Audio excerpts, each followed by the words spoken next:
നമ്മളെല്ലാം ഒരുപാട് കേട്ടിട്ടുള്ള ഒരു കോമ്പിനേഷനാണ് ജഗതി ചേട്ടനും ചിക്കൻ ഫ്രൈയും.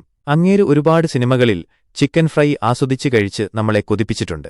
ഇതുപോലെ തന്നെയുള്ള ഒരു ആക്ടർ ഫുഡ് കോമ്പിനേഷനാണ് മുകേഷും പുട്ടും. നീ പുട്ടുണ്ടാക്ക.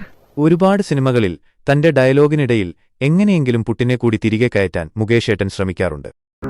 ആ ജപ്പാൻകാരോട് അവിടെ അടങ്ങിയിരിക്കാൻ പറ. ഞാനൊന്ന് ചോദിച്ചോട്ടെ, കൺസൈൻമെന്റ് ഡെസ്പാച്ച് ചെയ്താൽ പിന്നെ എന്തുകൊണ്ട് അത് പുട്ടപ്പ് ചെയ്തുകൂടാ? അമ്മയില്ലേ? ഇത്രയും ഒപ്പിച്ച പാട് തന്നെ എനിക്ക് അറിയാം. അമ്മയുണ്ട്, അമ്മ മാർക്കറ്റിൽ പോയിരിക്കും. ഏത് മാർക്കറ്റിൽ പോയിരിക്കും? നമുക്ക് ബ്രേക്ക്ഫാസ്റ്റ് കഴിച്ചാലോ? വേണ്ട, ഞാൻ വീട്ടിൽ നിന്ന് കഴിച്ചു. അങ്ങനെ പറയരുത്. ഒരു കുറ്റി പുട്ടെങ്കിലും അങ്ങനെ കഴിക്കണം. ഒരു കുറ്റിപ്പിട്ട് എന്തോ ചെയ്യാനാ? ഇഷ്ടം പോലെ കഴിച്ചു. ബ്രേക്ക്ഫാസ്റ്റ് ഒക്കെ പിന്നെ കഴിക്കാം. ഇവിടെ യഥാർത്ഥത്തിൽ ബ്രേക്ക്ഫാസ്റ്റ് കഴിക്കാം. Thank you. ഇന്ന് പുട്ടാണോ? അതെ.